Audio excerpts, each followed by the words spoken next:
Are you listening? Damn.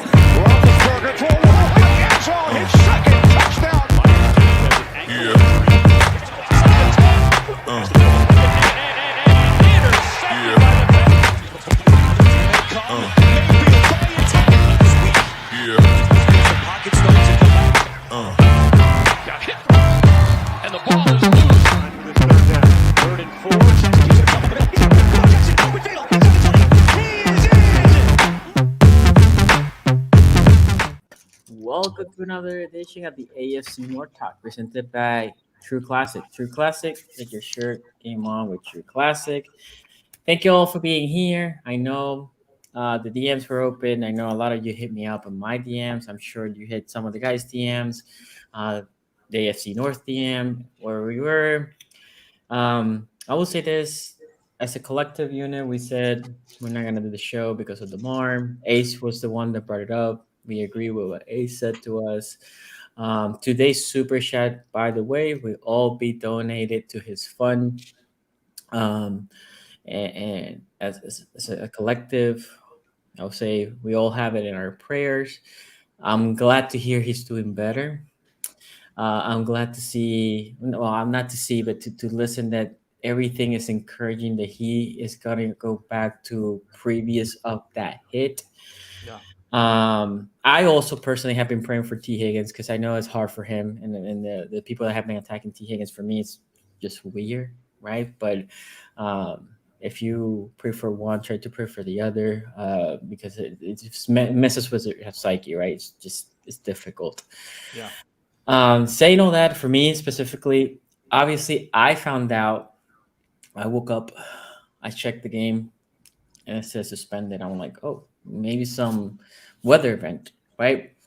And then I had like 3 DMs of people like, oh my God, you saw what happened? And I'm like, what happened, right? I literally waking up at 5 in the morning the next day. And then I read about it, and I was like, oh my God, that's horrible. Then the next, after work, I watched the first quarter of the Bengals game, saw the hit. As soon as the hit happened, because I read about it and all that, I stopped watching. I was like, okay, I already know what happened. Personally, I don't need to see anymore. And you know, and it's hard. It's hard because I know how I am with players, and I'm like effort, effort, effort. And sometimes this is something I do. I personally forget of these people are humans too, and the suffering of the body, right, that they go through. Um, it was definitely hard to see. It was definitely hard to imagine that happening. Same thing happened for me with Jazeer happened.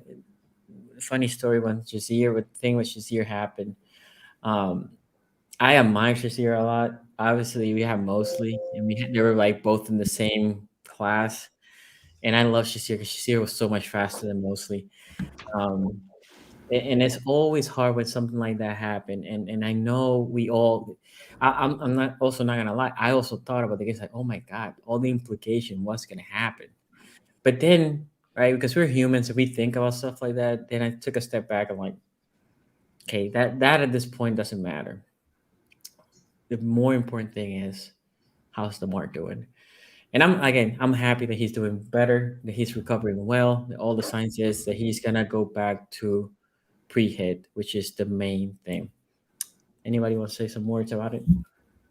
I think it just for me put things in perspective. I mean, seeing like you said, we usually do these live streams, live play by plays, and when they went to commercial break the second time, that's when I was like, okay, this is really bad because normally they come back from commercial break and it's there, and then you can just tell that they just didn't know what was going on by the third time, and I think at that point I kind of feared the worst because, you're not hearing anything. And then I'm checking on Twitter. People are at the stadium saying that they're doing CPR and he's not responding. That part of it, you see the ambulance come out. I've never seen an ambulance driven on a field. So for me, it immediately became about the kid and what was right.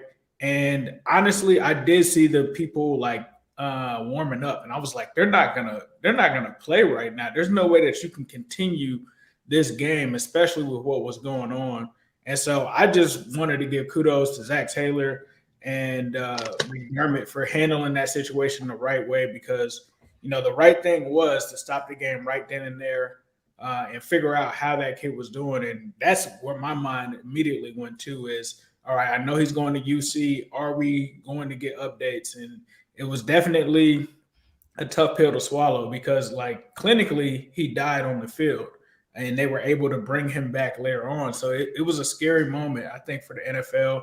And it just put things in total perspective, because the scariest thing about the play was it wasn't on a big hit. It wasn't something where you were like, oh, I'm expecting this to happen. And, like you guys said, thinking about T, a lot of people don't know, T lost his father to cardiac arrest right before the season. His father passed away. So he's already been dealing with that. He kind of came out and said, I think in an interview, that even his rookie season, he had to kind of seek some counseling. So just seeing the way that could have affected him, I just felt like he would have some PTSD from that situation. And, not only knowing whether or not the guy was going to survive, was he going to be paralyzed? Was he going to be able to play? Was he going to come out on the great end of this? And the thing that I'll say is I'm just glad that everything went the way that it did. I'm glad that everybody prayed for the guy. I'm just glad that people showed compassion as far as the NFL game was secondary, and how this kid was doing was the forefront, and also kind of raise money for his thing. I mean, people were trying to scramble to figure out what to do. And I think that was a good gesture by everyone involved to pull for that kid. So I was just concerned about how is Damar. It was tough to sleep that night because I woke up. First thing I did was check Twitter. Like, how is he doing? What is the update? What is the biggest thing? And, waiting during that time was a tough time, I think, for everybody, because it just was like, we want to see this kid get out of it. The play the game stuff was secondary to me. Like, it was over after that moment. So I'm just glad to see Damar back to being himself. We see the mental faculties. If I'm not mistaken, I believe Tyler Boyd and T. Higgins are actually going up there this evening to actually meet with him. And a lot of people don't know, like, Tyler Boyd is friends with Damar Hamlin. They're both from the Pittsburgh area. Mm-hmm. T. Higgins had actually met Damar, I believe, at Tyler Boyd's camp. So this was something that really affected a lot of people that actually knew him. So I'm just glad things worked out. Yeah, no doubt. I mean, like, anyone who watched it on Monday night, I think we all knew really quickly this is not like a normal injury, right? I mean, even going back to the Shazier thing, right? I mean, this even had a different feeling of that. Like Ace said, they come back from commercial and you could just tell this is something's wrong. The reaction of the players. Then you hear that it's, they're doing CPR.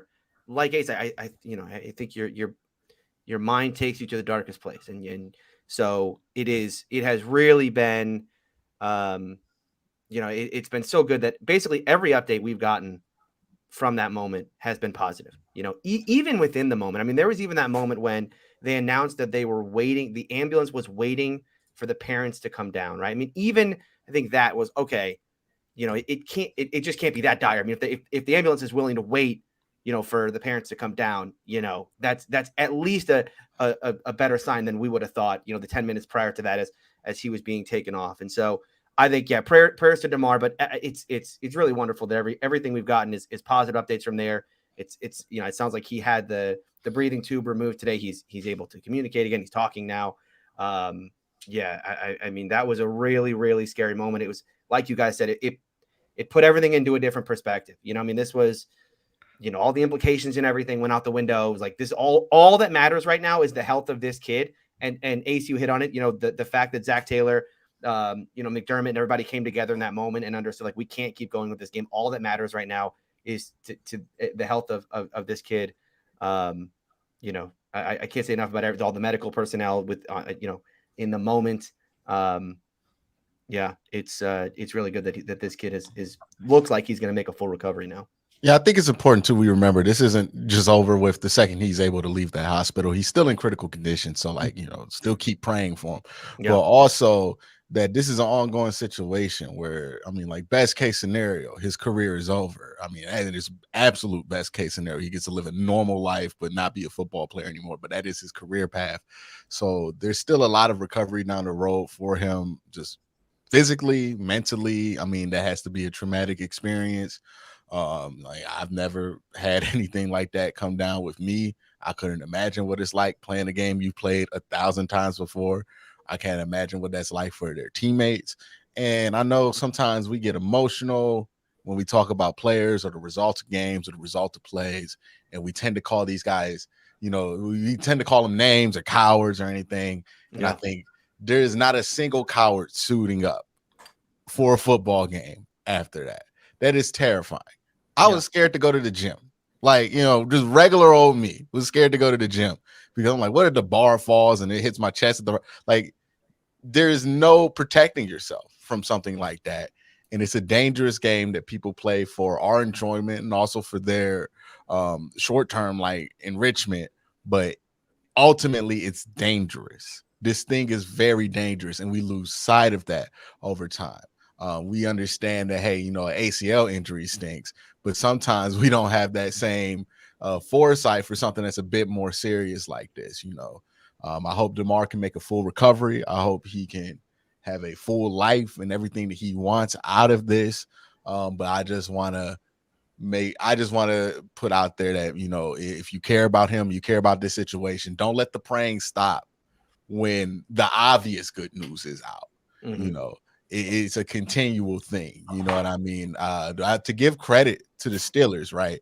They're one of the organizations in football that have been through something like this, although it was not, I don't know if it was life-threatening at the time. But, Alex Smith had a life-threatening situation. We found out after the fact. I think it's important for ownership and important for the leaders in the players union to make sure that they do stuff to take care of them, because it's nice to see what the Steelers are able to do with Ryan Shazier to make sure that he can stay employed and make sure he can have a good life in a similar life to what he would have lived if he were able to play. But we need to make that happen for every Ryan Shazier, every Damar Hamlin. We don't want a bunch of these guys. Like, we want the game to be safer. I know we grovel about the rules sometimes, but this is what we're trying to avoid. And make sure that it's not just that you push that, we want things to be better for Damar, but like push things would be better for everybody, because this game is dangerous for everybody. And as unfortunate as it is to admit, this could happen again. There's still a lot of football to be played. And we don't want this to be a situation where we look back in 20 years, like with a lot of the wrestlers that, I grew up with, Ace grew up with, where we're looking at those guys from now and it's like everybody's dead or has horrible life circumstances. They're not able to live well. We want to be able to take care of these guys before it gets to that point. And I think while we're thinking about players in this way, that's something that we should also think about moving forward to make sure things get better for people when they are able to get out of these things. Maybe not with their career intact, which is not important, but they should still have a certain quality of life. So saying all that, obviously the game got suspended officially. I think, if anything, let me give the praise to the medical staff as well. The medical staff acted quick. Like, I watched that portion and they acted quick, and you can see one of the guys that was with him called the other guy, and you can see there was urgency, and they obviously saved this kid's life, right? So big shout out to them. Then we can transition to the NFL, and in the NFL, I don't know why they took so long, and to basically say to the players, like, you know what? Because obviously they knew everything. I think it's important also to remember, like, this is something like, I was watching this at home, and I'm gonna be transparent. I was watching this at home. I saw the stretcher come out, and I'm like, okay, like, I hope he's all right. But usually that's kind of they're usually really cautious about that now. Right. And you get him out. When the ambulance got on the field, I think is when things got different for everybody. And I have a hard time being super critical, just me personally being super critical of anything that anybody did at that moment, because like what were people supposed to fall back on? Well, but right? Because the game had never been canceled in the middle of the game in the NFL before. I don't think that's ever happened for a health reason. And it's easy to be critical after the fact of like what did get said, what didn't. I think it's also important to show some grace. Like somebody might have panicked along the communication line and said, well, we normally do 5-minute warm up. Somebody might have been selfish. It might have been nefarious, but I think in situations like this, it's important to, if incompetence can explain it sometimes, and fortunately it's not for the medical staff, but if, I don't want to say incompetence, but if just ignorance or confusion can explain it, it's better to give the benefit of the doubt, because I mean, like the people who had to respond to this that were in that stadium are traumatized too. Yeah, so I'm not even talking about none of that. I guess what my point was, ambulance leave. They said 5-minute stretch, right? And you can see McDermott was talking to the officials, and then Zach Taylor comes to them, and they talk to each other, and then McDermott basically looks at their team and says, basically, let's go to the locker room, right? And then the Bengals team also goes to the locker room, assuming they didn't show Zach Taylor. I just assumed that Zach Taylor did the same, like sign to the team. And at that moment, I would have thought the game would have been called. And it went a while after that. That surprised me. I think that was the main thing that surprised me of all this. Now, the after effect, right? Now that the Damar's doing better, we can talk a little bit more also about all this little rule changes, or not rule changes. I don't know. It might have been like a obscure rule in the rule book. No, it was a rule change because that's why they had to vote on it today. Yeah. It was they actually that's what the point of today's so that's the protocol. Like I hope to God we never have to have another one of these like things, but like going forward, is this the protocol that they're basically put into? No, the way the rule's written, it is based on this exact circumstance. Okay, so it's situational. Yeah. I mean, I think every time that this happens, it's going to be situational. But again, hopefully, so how the rule goes right now. If the Ravens beat the Bengals, we'll talk about that game later, and Buffalo wins, the Bengals do win the division. I mean, no. The Bengals win the division right now. Yeah, no matter what. The division. They just won the division, right? But which is another weird thing, but they're gonna flip a coin, and if the coin lands in the right spot, even though the Bengals win the division, the Ravens might host it. As a Ravens fan, I think that's insane. I'm just gonna tell you that out straight. There was no chance that the Bengals could miss the playoffs, though, right? No, they're clinched already too. Because I thought they did that just so the Bengals like could not miss the playoffs. It's like you're gonna de facto make them the division champion. No, their reasoning behind this is just if they would have lost. If they would have lost to Buffalo, this game would have won. This game would have been the division game. That's why they're doing this, right? Well, I think. I wonder if they're going to change how they do the schedule because of this.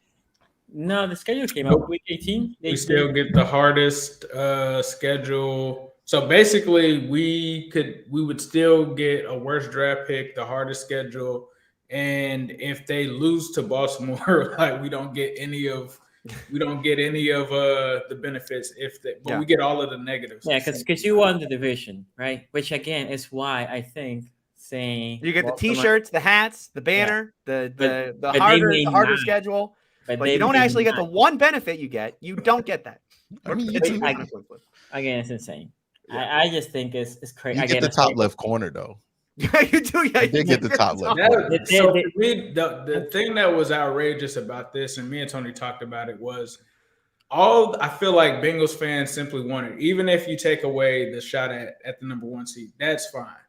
But the whole abiding or giving Kansas City and Buffalo a neutral field, but you don't do the same for if Cincinnati has to play Buffalo is literally insane to me. That was the only thing that I was like, all right, that doesn't seem like too big of a request to kind of make for that situation. But it is what it is. I just feel like one team kind of got the short end of the stick and the other teams really didn't get the short end of the stick at all.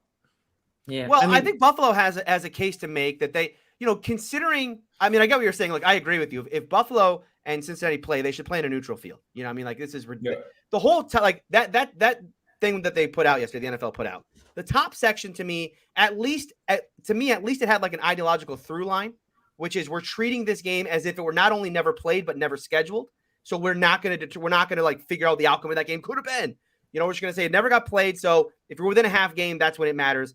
But the Bills and Bengals, we're not going to say like, well, one could have won, one could have lost. So we need to do neutral field for that. So like, I disagree with that. I'm with you, Ace. Like, we can't just erase that game like, it never got scheduled. No, it could have gotten played. We need to take that into account. It should be a neutral field.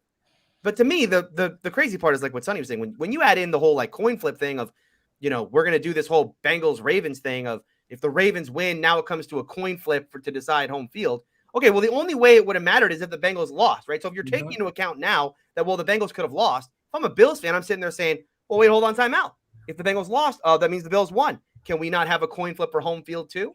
I just think the NFL really did themselves a disservice with that. Because look, they overcomplicated this. Yeah, I mean, and let's call a spade here. They're in a really tough spot.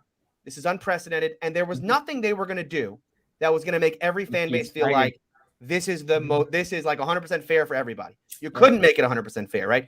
To me, the bye week thing is a big deal. Like the Chiefs are probably going to get the bye week now. They're not going to have to play. Everyone else has to play. Okay, well, that's a pretty big deal. You could have gotten rid of that by adding an 8th seed.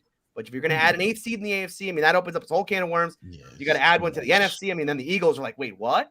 To me, there was no really good solution. I felt like they had to pick one. As long as they picked one that had an ideological through line, like this is what we're doing and it makes sense top to bottom, I think we all should have, we all could have, there still would have been gripes, but I think it would have been less than what there is today. The fact that it reads like, all right, here's how it's going to play out. And then there's this other thing where it's a coin. It's like, it just doesn't make any sense. To be honest, the coin flip is so stupid because if they really thought that the Ravens had a chance, they could have said, you know what? The Ravens beat the Bengals once. So if they swept them, even though they have the worst percentage, right? Basically make that game, whoever wins is going to win the division, no coin flip, right? Either do that or just award it to the Bengals. I would have been good with either one. If you want to say Bengals got it and they're gonna host the next week's playoff game, okay, whatever. They obviously had the best. Yeah, and it's like though one of the things that we gotta keep in mind is like we're gonna naturally focus on like the consequences for our teams. Yeah, and that's like one of those things where it's like, hey, maybe I don't know. I'm not smart enough to know if like, hey, if a coin flip doesn't happen here, does that affect something with the Chiefs that's technically unfair? Or with the Bengals, or like I feel like it was just a little bit overcomplicated. Like I felt like that's the confusion of it is what kind of upset people. Yeah. And then like it got kind of roped into this whole thing, which I was honestly like when I saw people first reacting to it, it didn't hit me right because I was like, it just kind of feels weird that people are reacting at this point about it. But I do understand the frustration of like you got to go through this whole chart and then it doesn't accommodate for certain things, but it does accommodate for certain results that would have happened. It's a weird thing. I think they got overcomplicated with it. Mm-hmm. I have this term that I use for Kevin. I think the league did. They play Battleship by themselves, like sometimes, and it's like just coin flip the game if that's what you wanted to do, right? Just say, hey, we're going to do a coin flip. That's going to determine. For me, it just was the benefits of it. At the time when it came out, I felt like it was weird because I thought that they were going to announce it the next day because we got all the good news about Damar and everything. So I expected them to give that at the night. The thing about it that's weird is the Bengals before this game controlled their own destiny. So if they would have beat the Bills, they would have been in the 2nd seed. They would have been hosting them. They took that part away, and then it's like they put the Bengals in a position where they essentially don't really have an advantage. Like whether they play Kansas City or Buffalo, they're playing on the road no matter what. So that whole part of it gets taken out. And the other thing is a lot of people are looking. They had an actual rule book for a guideline on what they could do, which is going by winning percentage, which was the established rule for it. They decided to bypass that and kind of have these teams vote on it. There were some teams that didn't agree. There were a lot of teams that didn't agree. I think there was even one team involved. It may have been the Ravens or the Chiefs that just didn't vote at all. Chiefs. It was the Chiefs. The Chiefs. I just felt all you needed to do for this rule was, hey, if the Bengals and Buffalo Bills play again, put them at a neutral field. That's all they literally needed to do. Yep. I mean, two things. The NFL released a state. I forget who it was. I was trying to look up the tweet, but I read a tweet today. It was from the NFL, and it said, there was a little statement they put out about why they ruled the Ravens thing this way. And they said, part of it, they said, it adds, quote, maximum drama to this Sunday's game. Yeah. I mean, they don't. The NFL is a business. They don't want to. They didn't want to mess up Week 18. And then also, they flex that game already. They put it at 1. They put it at 1. They didn't want these games to be meaningless. They did. That was one of their things as well, is they didn't want any of these Week 18 games not to mean anything. Yeah. So I would say Even this. a 1 o'clock one. Yeah, but I would say this again. I would have been happy with either one. If the coin flip bothers me, either you say Bengals, you won the division, good for you. You have at least the third seed, right?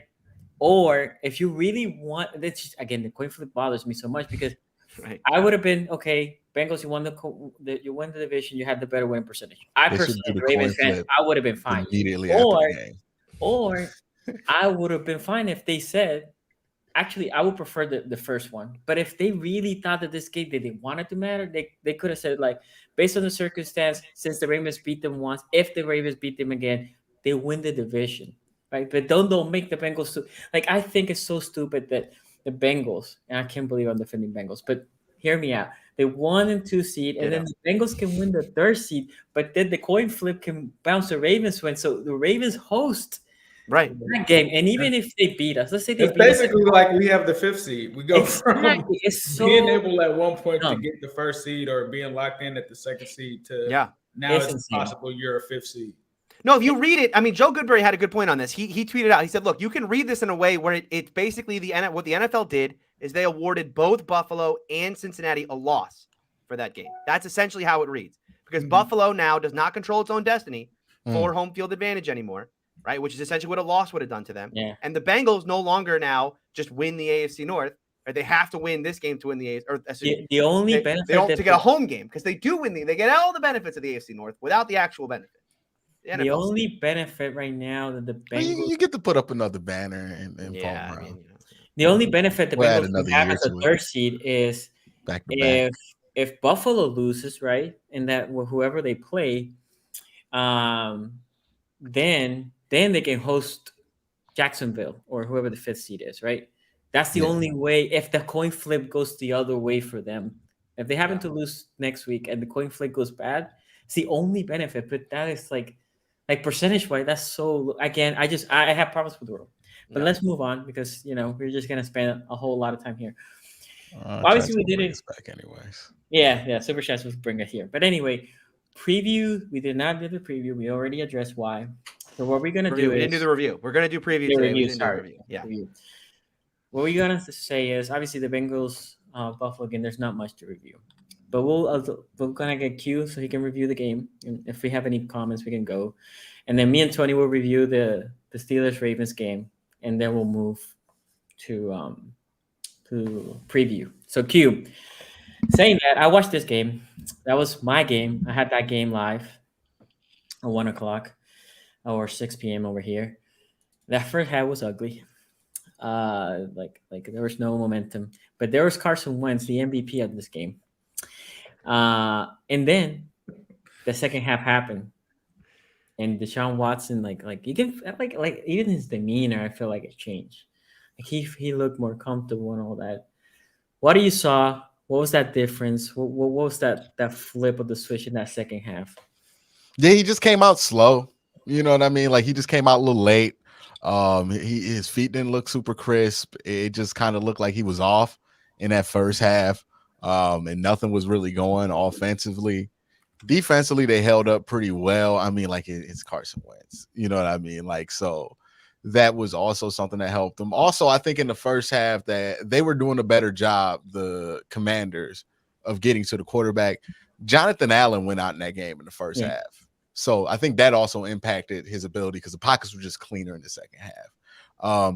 And I think in the second half, he benefited from that. Also, I think Kevin did a good job getting him going in his rhythm early. He was on time more often, and he got real comfortable. 3 back-to-back scoring drives. I mean, I hate to gloat, but somebody did say Deshaun was about due for a 3-touchdown game a couple weeks ago. Well, no, not a couple weeks ago. Last week, it happened. But yeah, it was good. He needed that. To me, it really doesn't change much because I don't think this is much different than what he's shown on tape the last 2 weeks, to be honest with you, right? The numbers are just there, so you can like dunk on some people on social media, which is always fun. But other than that, it really wasn't like I saw like a completely new Deshaun Watson. Honestly, I thought he played better the week before against the Saints and against Baltimore. I thought he was better for the whole game there. He just didn't have the numbers to back it up. This game, he had the numbers, but I think he had probably as sloppy as the first half. I think he was sloppier in that first half than he was against Cincinnati to start that game. And then he kind of just cleaned it up at the end. You had some good calls, some good 3-beaters that they put in there. By the way, like, honestly, the most important thing about this game, Ron Rivera. Oh boy. We forgot about this. We forgot about Ron. Ron Rivera coached a game in which playoffs were on the line, and he was unaware. That's crazy, right? No, but hold on, Q, because he was only thinking about winning. I don't think about the implications if we lose. I only think about winning. That's what he said. That's crazy. I would have fired him there. Like, and it wasn't like an obscure tiebreaker. It was like, if the Vikings lose, we're out if we lose. That's crazy not to think of. The Vikings lose all the time. Yeah. Well, it's with the Packers. To the Packers. Yeah. In Green Bay. Me and Tony knew as soon as they put Heineke on the bench. Oh, yeah. No. It was a wrap. And then that's the thing else. You were only thinking about winning and you started Carson Wentz? Well, look, based on recent history, right? I mean, based on recent history, Carson Wentz down the stretch, really a quarterback you can count on.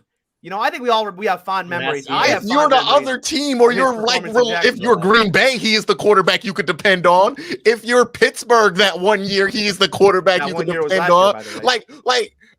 Please, Rob Rivera, snitch on Dan Snyder if he's making you start him, dog. Like, stop holding it down for this man, because he's like, either you are just completely checked out at this point and you need to retire, or Dan Snyder is making you look like an idiot. I don't know which decision was worse, to start Carson Wentz or that mascot that they put out. The mascot. They did it all in one game, Ace. Yeah. They debuted the mascot. They started Carson Wentz. He threw 2 interceptions in the first half, and it was like, nah, he's just getting going.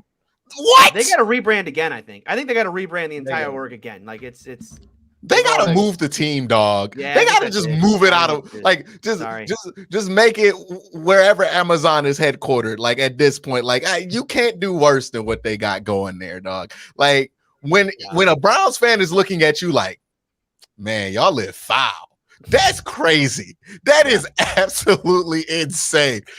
How did Heineke not get in at all? No idea. And he's still not starting, right? They're starting the other kid. So they're going to start the kid now. You saw the first interception, too. The first interception was horrible. I was watching the game. You can check on my live stream. I was looking at the thing. I'm like, oh, Carson's about to throw an interception to this out route, because he always throws an interception to this out route, because he can never see cover 2. He is horrible at it. Like, well, when does Carson ever throw an interception where you're like, all right, he didn't really deserve that one? Like, all of Carson's interceptions. No, all of Carson's interceptions are egregious. But this was a more egregious Carson Wentz interception, because sometimes he's just trying to make a play and he throws an egregious interception. He was coming out of a 3-step drop clean and just threw this interception. And that's where you got to be like, he ain't got it. Like, go, let's get Tyler Heineke in there. I don't know how you do it. But you know what? The man didn't realize he was coaching for his playoff life. He was only thinking about winning after his quarterback threw 2 interceptions in the first half. And, like, it took him 10 minutes to score the 7 points that they did in this game. Great job. Great job, Ron Rivera. You out-Browned the Browns, dog. That's crazy to me. That we got Jadeveon Clowney out there playing against his will in that game, and you still couldn't beat him. That's crazy to me. Oh, okay. So now, I asked before, what happened with Clowney? Oh, you want to know? Yes, I had no idea. So Clowney talked. By the way, you know how normally this stuff comes out with like unnamed sources? This is why I appreciate Clowney. Look, as much as everything that you think TJ Watt and JJ Watt are, Jadeveon Clowney is the exact opposite. You know what I mean? But he at least puts his name behind it, which I could kind of respect, because like nobody would put their name on this. So he basically went to Mary Kay and was like, yeah, 95% chance I'm not coming back. I wonder why he chose 95%.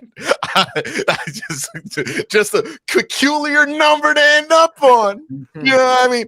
90. And then he talked about how he might show up in the division. You know what I mean? I don't know if anybody in the division wants him. I think everybody else is fine. I don't know. You want to give up Sam Hubbard to give Jadeveon Clowney some tickets? I don't think Jadeveon about to be out here trying to rotate with Sam Hubbard. Browns fans, it was never personal. Nope, you good on Clowney. Nope. Oh, no, wait. Ace, it gets worse. So he's like, 95% chance I'm not coming back unless the coaches get fired and there's some changes out here. Mm-hmm. And then he starts talking about Myles Garrett.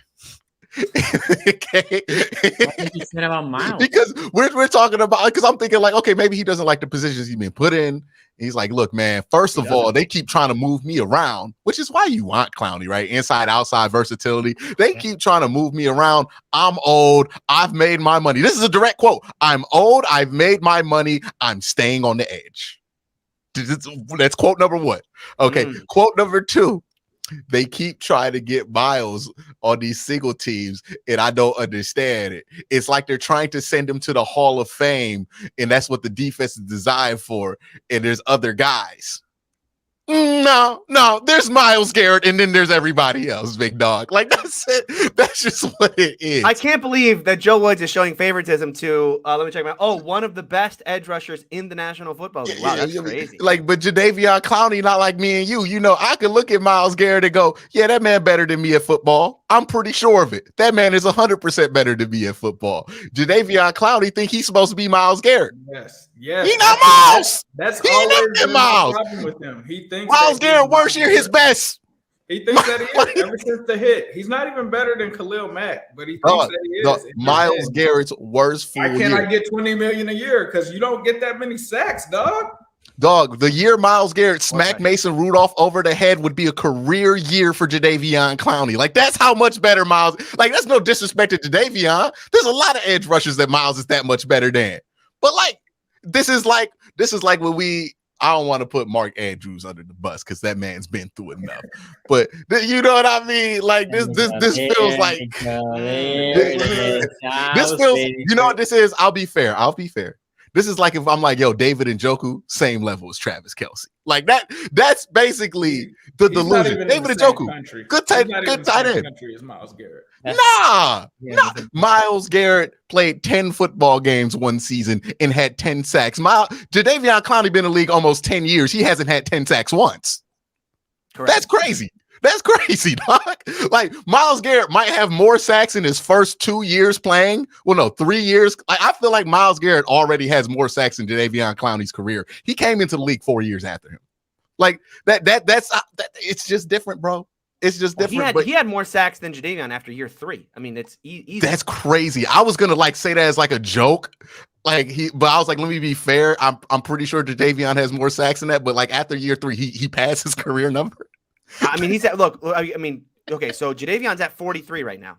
I guarantee you, after year 3, maybe it was like into year 4. Myles. Well, year 3 he got suspended though. Well, no, that was year 2. Yeah, year 3 he got suspended. He got 7 the first year, I think 12 the second, and then 13, and then 10 the next. So if he would have finished that year, he probably would have. Yeah. I'm gonna tell you right now. I had the stats. But if we want to say just his first 36 games or something like that, whatever 3 years of games would be, it's definitely more than Clowney. Yeah. Well, he has 73 and a half. So the first 3 years, Tony. The first 2 years he had 30. It's got to be rough for Jadeveon. Like, in his mind, he thinks he's the best pass rusher, like in the AFC North, and like he not better than Trey Henderson. He not better than TJ Watt or he's Alex. Not better than Alex Highsmith. Yeah, I'm about to say or Alex Highsmith. Hey, he's not even better than him. Honestly, you can make the argument that Odafe Owe could have a better impact in this system because he basically does the same thing Clowney does, which is run around, get pressure, and not tackle nobody. You could make an argument that he's just a souped-up Sam Hubbard. Jadeveon Clowney. Yeah, he is. No. Ace getting them off now. Okay, Ace getting them off now. All right. He's been waiting to empty this clip out. He had 9 sacks last year. He couldn't do it. But now he's like, yeah, boy, I had boom, boom, boom. That's a great comp because Hubbard's like a decent edge rusher, but a really if good Jadeveon Clowney had Jadeveon Clowney had Sam Hubbard's effort, he would be a Hall of Fame player. That's the thing that's crazy. That's the expectation, right? With Clowney's a decent edge. I think he's a starting. He's all right. He just went in the same draft class as Khalil Mack and Aaron Bleeping Donald. Like, he's never living that down. DeMarcus Ware was in that draft, right? Like, No, not in the Clowney. Not DeMarcus Ware. What he played for the Cowboys for a while though. Yeah, that's DeMarcus. DeMarcus Lawrence. Oh, Lawrence. Yeah, DeMarcus Lawrence. Either way, like 4 edge rushers who are just great, just winning that draft that were better than him, and he keep having to be the dude that was drafted number 1 in that draft. That's rough for him. But yeah, that's basically what happened. Jadeveon Clowney, I like to frame it like this. He is the old grumpy man at work. I don't know if y'all have that, but there's always an old grumpy dude at work who doesn't want to be there. You talking about me? Yeah, I'm talking about you. And just like we do with Tony, you can't take everything that man says serious. You know what I mean? That man just mad. He don't want to be there no more. And he just saying shit to get out of his shift. Like, that's basically what Jadeveon was doing. He ain't want to work no more, dog. Like, he wanted to get out of that shift, and he did what he needed to do in the most hilarious fashion. I appreciate it, Jadeveon. I'm going to have a beautiful video up by the end of this 2-hour stream. That's going to be nice content. I appreciate that. But yeah, man, that's basically what happened with Jadeveon. He's not playing this week. His status up in the air, but like, come on now.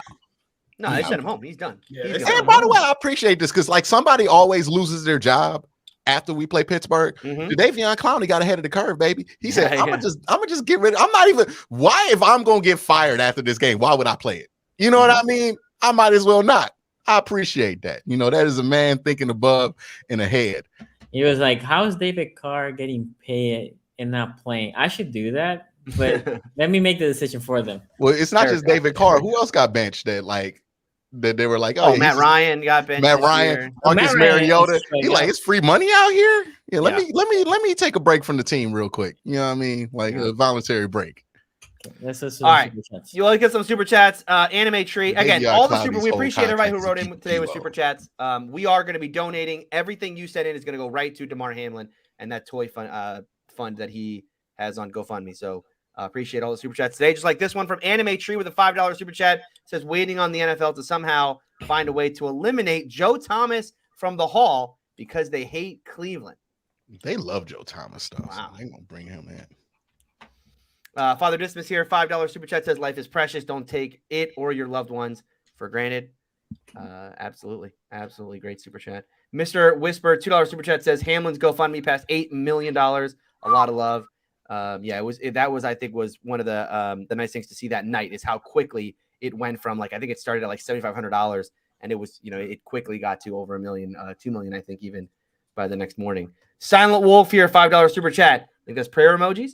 Yeah, appreciate that. Anime Trey here with another $5 super chat says, surprised we didn't get this week's canceled to hold up for his updates and mental evaluations for the other players. I think this is the tough aspect of it is, which is, the show must go on, right? I mean, I think that's the hard part of a situation like this. To be fair, the parents, one of the news cycles I read that the parents of him said to the Buffalo Bills, that Hamlin would have wanted them to play, and they want them to play. Yeah, his father said that. And I FaceTimed them today, right? I think he actually FaceTimed them this morning. Yeah, with the team, which is great. That's awesome. Yeah, because it is one of those things where you thought, boy, if it did linger further, right? If we didn't get the positive news, how if you are a Buffalo Bills player, I mean, you do have to worry about the mental state of them taking a football field. I think both Buffalo and Cincinnati. Yeah, Buffalo. Yeah, exactly. I don't want to. Yeah, it's a good point, Sonny. All right, Turner here, $10 super chat says, what would y'all do for the fantasy championships using players on Buffalo Cincinnati's Week 18 score, a full run back with the option to use Week 17 score, or take it to field, best to 10 field goals? I don't know. That sounds complicated. From what I've heard, people have been, if you are in a money league, they're just splitting the pot in that situation. Yeah. Yeah, that's the best way. Yeah, split the pot. I agree with that. Yeah, because I don't know. I didn't play fantasy this year, and I'll just say this: life's better without playing fantasy. I used to love it, but this is my first year not playing. Really enjoyed it. Although I spent more time on another hobby. Gambling. Well, okay. I was gonna say another hobby, but when you put it that way. Sounds worse. Tony, I was with you. Here's how bad I am at fantasy football. I was like, yeah, it is better when you don't play. And I'm like, nah, I'm in a league this year. I just stink. Like, I don't follow it no more. All right, Mary here with a $5 super chat says, "This is outrageous. It's unfair. How can you be the division winner, council, and not host a playoff game?" Mary, I think we're all with you. I think we're all with you. Even me, right? Because Sonny is the one that can benefit from this, and I'm saying I think it's BS. Yeah. Jupiter Rain, $2 super chat says, "Sad Ravens won't make it with loss, but I got the 49ers." Won't make it with loss. We can lose and make it. We're locked into that worst the 6th seed. Yeah, the only team in here that could potentially make the playoffs. Is he saying that he thinks the 49ers are going to win the Super Bowl? Is that? Oh, maybe that's what it is. He's got sad Ravens. He wants a little rematch. Oh, I see. Oh, yeah, gotcha. Okay. I'm not trying to see Brock Purdy play Tyler Huntley in the Super Bowl. Yeah, there's a reason why rookies. I don't think a rookie's ever played in the Super Bowl as a quarterback. So there's a reason why, right? I mean, imagine Mr. Irrelevant. Or either that, Mr. Irrelevant versus the first quarterback taken in that class. I love that, Sonny. Great idea. Love that. Two rookies. Look at that. That's a Sonny idea, by the way. Write that down. Sonny had that idea. First quarterback taken versus the last. Woo, 2 rookies. Colton with a $2 super chat says, "Bengals are so greedy. Ace, be happy. You won the North." Don't need didn't want the North that way. It was kind of lame getting the North that way. Yeah, and also, they win the North without any of the benefits. Again, yes. Okay, Joe Power here with a $2 super chat says, "Bengals got robbed. We won the game. We won the 1 seed." No, they would still need the Chiefs to lose. Well, yes. So now, to be fair, he's saying because if we won, he forgot to put if we won. No, I think it's because they were winning. Because I actually told my wife, like, you know what? They gave like 5 minutes in the first quarter. Yeah, like, but that could have been a thing, right? I mean, me personally, that game was trending towards 14-3. Like the way that the Bengals they were moving the ball. Out, yeah, it was trending towards 14-3. But I'm not going to say that it was over or anything, but yeah, the Bengals were ready. Yeah, I mean, look, the Bengals were playing really well, but I think, as we'll talk about in a later thing, when you have a great quarterback, no lead is safe. We'll talk about that later on today's show. For sure. Stop. He's throwing a shot. Okay. It's nice to know Tony still got his fastball. Yeah. You know what I mean? Like, he still got it. That was a good one. That wasn't a fastball. That was a changeup. He hit that shit smooth, man. I thought Heel Tony wasn't appearing today. Well, we're not. That's what I said. Look, we're not going to do Heel Tony today. I had to check the umpire. Like, yo, that was a strike? Yeah, that was a strike. Had to look at the replay. Nah, he got me, dog. That was crazy. All right, Nova Stone here with a $2 super chat says, "Tom Brady got his 19th title and momentum, capital M momentum. He's ready." I thought the Panthers were gonna win that game. No, I was hoping, man. This is my worst fear. I had my father-in-law call me up, literally called me up on Sunday and said, "You guys have been trashing Tom Brady all year. This guy's going to the Super Bowl." I'm like, this is the last thing I need to be told right now. Literally worse. It's okay. I've had to watch 2 of my co-hosts bury the Steelers, and y'all can make the playoffs.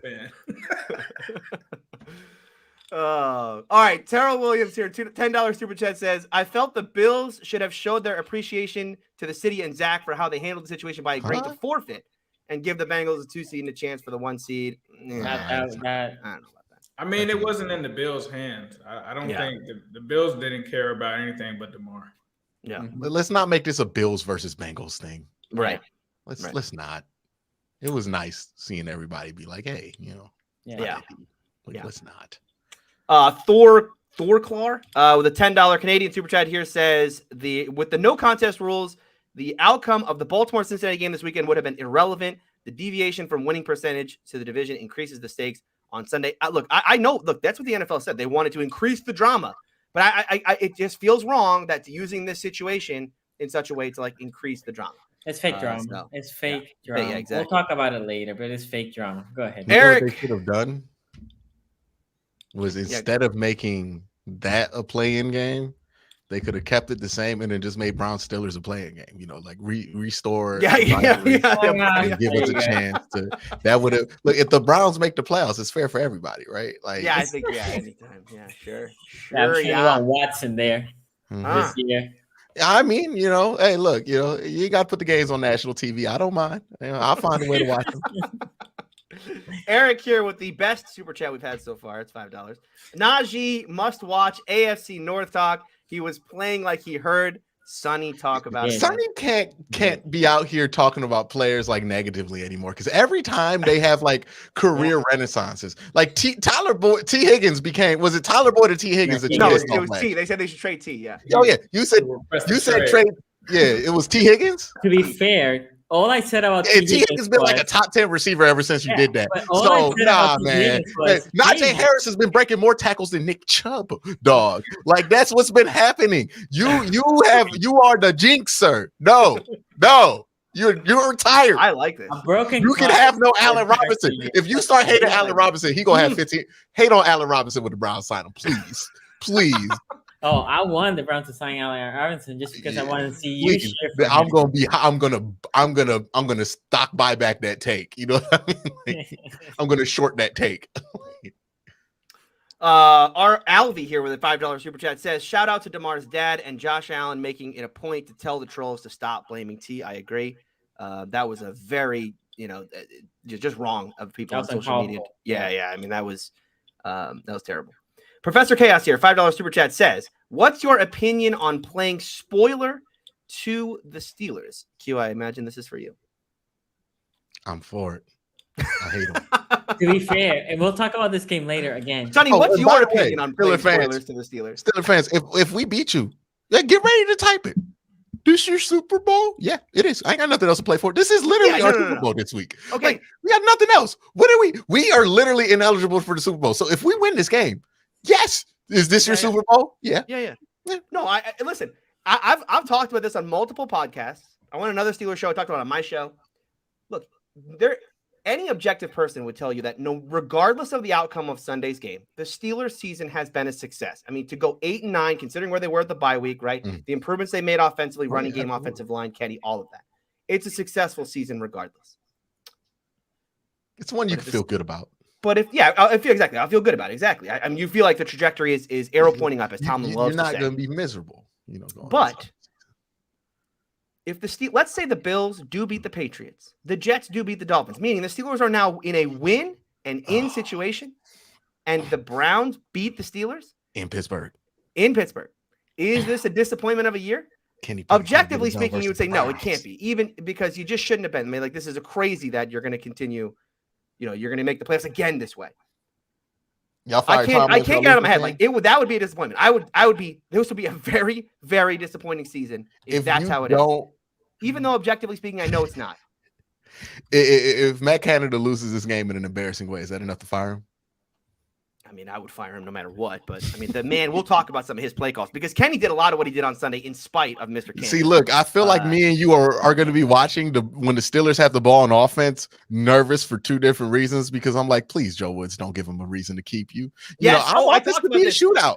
Dude, I want this to be a shootout. You keep Matt Canada, we lose Joe Woods, and then I feel like we can win a shootout, maybe. I don't know. Who cares? We talked about this on when I was on your show the other day, because that's a great point. I talked about this on the Dogland show. I was on that show the other day, and I was joking with them about it. Like, look, if the Steelers are going to lose this game, if Kenny wants to go out there and have like a 3 interception, like disaster game, just so that we, it's a lose the battle, win the war thing, right? You lose this one so that they end up keeping Joe Woods, and I might be okay with that. Yeah. That one I like.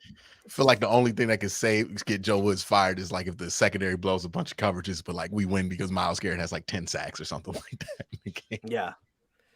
I mean, that's another thing. With how Kenny rolls out, I'll be interested to see, because I think there was a conscious effort on Kenny's part in this game to want to roll left, to roll away from OA because he's such an athlete. You're not going to want to do that in this one. So we'll see.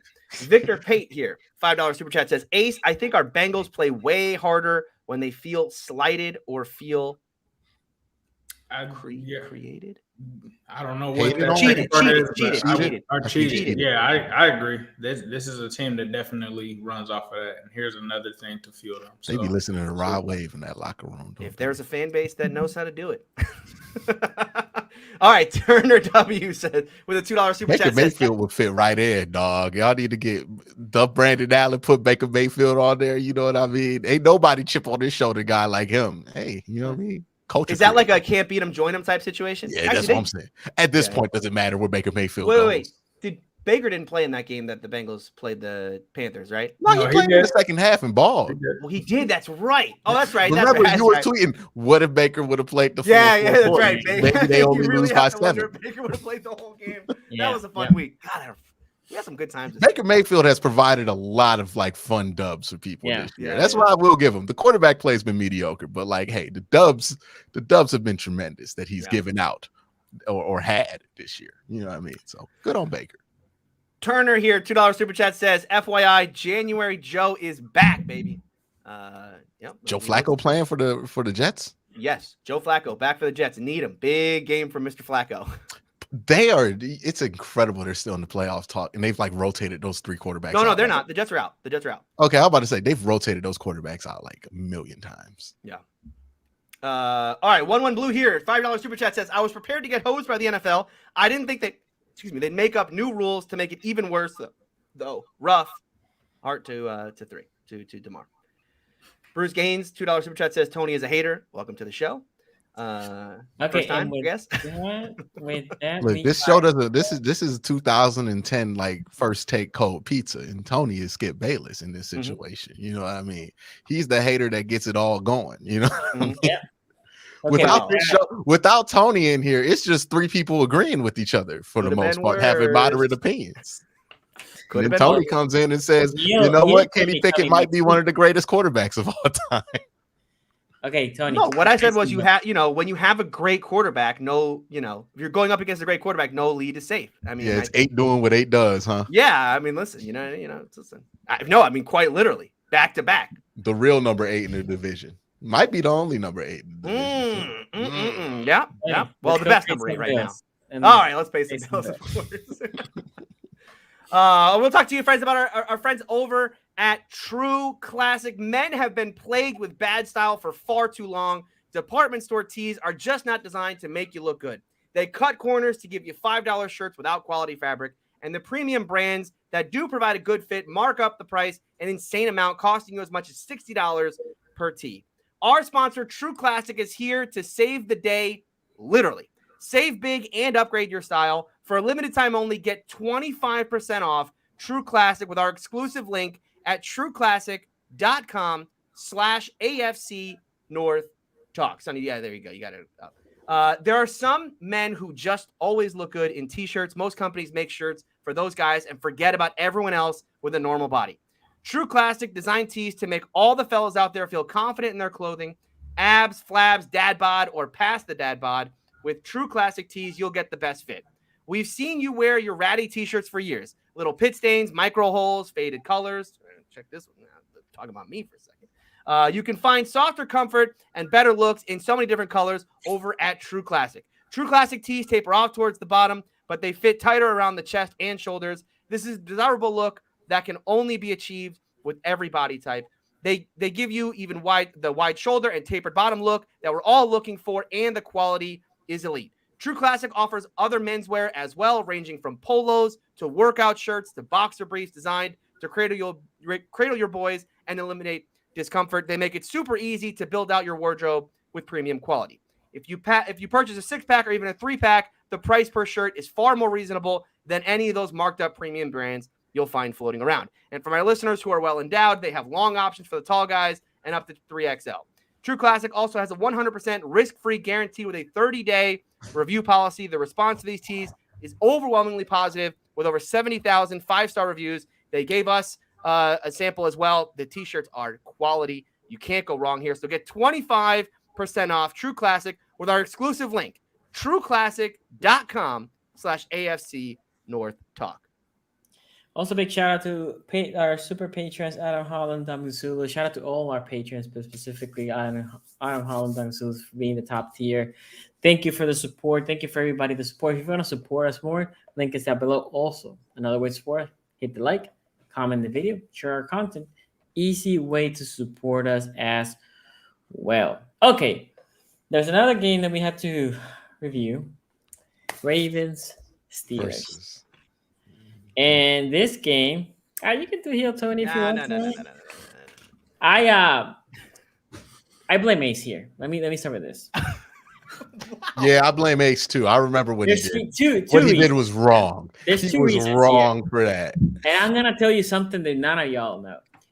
Ace tweeted, or not tweeted, he put in our chat about the bet, right? Like, oh, I thought this bet was crazy. Something in this lines. Yeah, But you know what he hit us with? He hit us with, man, I thought that bet was crazy, but it looked like it's about to hit in the third quarter. And then I started typing, nope, this game is trending like we're gonna lose. And I didn't send it because I'm like, I don't want to put that energy out there, right? I did not want to put that energy out there.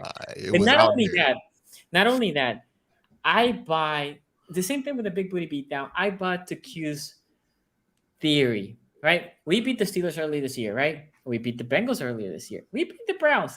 I've been the one co-host that I have been like very low key this year because I'm like, you know what? I don't want to do this, especially with the Steelers. I don't want to do this shit. I did it last year. I learned from my mistakes. I did it last year. I was the one that put the little violin for Bank Band or whatever. I'm not doing this. Ace comes with the shovel. He comes and says, "They're done. We gonna." Ain't no better because what he been doing to the Steelers all year. Why he been doing this, dog? Every time he's like, "No, the Steelers are dead.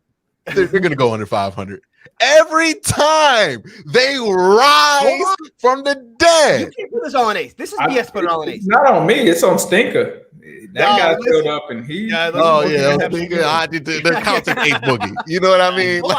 Hold on, because you'll go back to the prediction show. I knew you were gonna bring this shit up. Go back to that prediction show. Everyone here did the whole like, I think the Steelers are going to go 9-8. Wink, you know, like everyone's like, wink. I think they're going to go 9-8. Wink, I did 4. You know, I did the whole top of this screen. Y'all did it. You deserved it, Sonny, and then you did it to him. This is just nothing. Wait, we got one more thing I got to talk about, Q. I got one more thing because Sonny wants to act like he was very getting humble. robbed by Jake the Crypto King. I wasn't bragging at all. I was trying to be very, very humble. I was. Okay. Sonny literally texted my brother to try and text my wife to try and get the dimension. Okay, now that was all fair. Before the game that was all fair. Okay? We didn't want you taking forever to get the picture in. Exactly. That was all fair.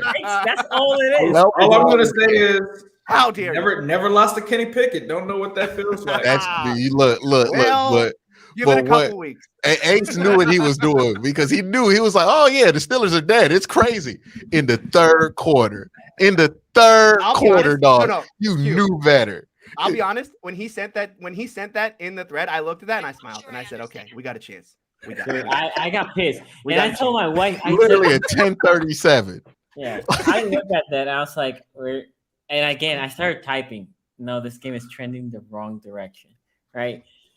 Anyway, let me just summarize this because I know we still have dog. It was like 4 drives in a row where Tyler Huntley might have got like 10 yards combined. Yeah. So and then Ace sucked that. Like that's what's killing me, dog. Ace sucked it. No, I think he said that after they got the field goal. Like there's no way. There's no way, dog.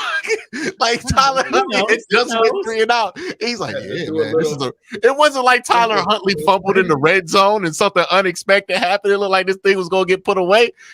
Nah, they had the punter out when he sucked that sweep. That's crazy.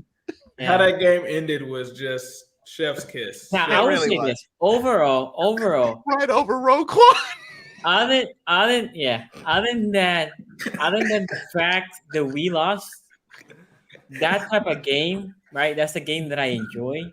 I prefer a game that is just defensive struggle. This is my type of game. This is the game that Sonny likes. Like the Wu-Tang playing football games. You know what I mean? Like I prefer that. Like I always go back. Remember that game, Rams versus the Chiefs? There was like 50-something. Yeah. I hated that game. I was like, this is unwatchable because after the first quarter, you're like, okay, nobody's gonna play defense. It's just like, oh, another like the first quarter is like, oh my god, and then gets to the point that you're like, oh well, I guess yeah. How bad was the Chiefs defense that year? They let Jared Goff outshoot Pat Mahomes. Somebody should be sent to jail. Yeah, there's a lot of turnovers in that game, though. There's a lot of turnovers in that game. Yeah. But anyway, point being, the type of game that game was, it was fun until we lost, right? I actually thought. Let me say this: the one thing that Tony has brought this up, we don't talk about it enough. The O-line for the Steelers, our pass rusher. I've been saying that our pass rusher is not great, other than the right tackle. The rest of the O-line, in my opinion, play really, really strong. Yeah. No. Right tackle, you need a new. No, he had a bad game. No. You can say it. Chooks had a bad game. Chooks had a bad night. It's like, hey man, you did great against everybody except for TJ Watt. That's the problem, dog. On the other side, our right tackle has had a great year so far, Moses. He was standing so high that all TJ Watt just barely bent and went underneath every play. He had that lemon. Well, I thought TJ had a bad first half. Second half, he came alive. No, because it was like the Ravens weren't accounting for TJ. They had people coming up to him. Yeah. But the problem was there was a point that I'm like, Moses, I know you can't. It looks like you can't bend that far, right? Mm-hmm. So is it even worth having you here? Like at this point, because literally it wasn't even he wasn't trying. It was just he couldn't. Like if you go back, TJ was minimal effort, go down and I'm out. Go down and I'm ready, right? So that I'll take my L with Naji Harris. Naji Harris had a beast of a game. That was a throw to Najee? Oh my God, I didn't even put that in my mind. Over Roquan and Najee. It's got to be really tough when Nate Peterman throws a touchdown pass to Trent Richardson. Did Odafe always miss the tackle in that sequence too? Or Pat Queen? Somebody missed. Yeah, no, they missed a tackle. Well, no, JPP had Kenny, but he couldn't. Yeah, JPP. Sonny, why when the Ravens lose, they do it in like the most irritating way for you possible? Like, are they trying to like hurt you? Look, the Ravens have two traits right now. They are really, really good, usually, especially with Lamar, right? To move between the 20s. Like between the 20s, the Ravens will move the ball. And then they get to the red zone and they forget how to play football. That's with Lamar, right? On defense, they are really, really good on defense until 2 minutes to go. Damn. And then when 2 minutes to go, and I know prevent defense, you're just allowing. But the problem is then the other team just gets into the flow of the game. Nice little rhythm. Mm-hmm. In that particular play, the defense that was called, it was good. Mm-hmm. And Kenny made the right decision. Because when Kenny gets forced to the left. Well, Kenny rolled into that pressure. He wasn't forced. He did. He starts trailing, and it's like, Kenny, what are you doing? You got it. But the thing is, it was a wheel route in 2, or was that a wheel route? No. It wasn't a wheel. No. It was a flat. It was a flat. And then Roquan Smith for a moment, just a moment, and I can't even blame him because he's probably thinking Kenny's just gonna rush in, right? Rookie, he's probably just gonna take it and run, right? Because right now it was basically Roquan was there in between. He looks at for a moment, and at that moment he's like, "Oh no, my guy's just rolling behind me. Let me try to defend him." And Kenny sees the right play, right? Now, I don't know who the trailer was. There was a receiver trailing out of bounds. Steven Sims. Okay, and I don't know who the corner or safety was with him. I think it was Clark. Because if Clark or whoever that person was would have noticed. Hamilton? Okay. Hamilton had a rough one. Yeah, he probably had one of his worst games since Miami. But anyway, if he would have noticed Naji, he could have defended both of them, right? Because if Hamilton, the thing is they're in man, so he's just making sure his man is getting pinned to the side. Yeah. But if he would have noticed, that pick would have been there for him because it was a floater, a great floater. It needed to be a floater because if not, Roquan Smith then comes back to the play, right? But can he make the right play? But more than that, Naji Harris had a great game. I don't think he's gonna sustain that. That's crazy. All of those defensive additions to the Ravens defense didn't prevent them from losing to Kenny goddamn Pickett. Yeah. Well, and then the other thing I did not understand from our defense is they were playing the Y9, right? They were playing this Y9. Yep.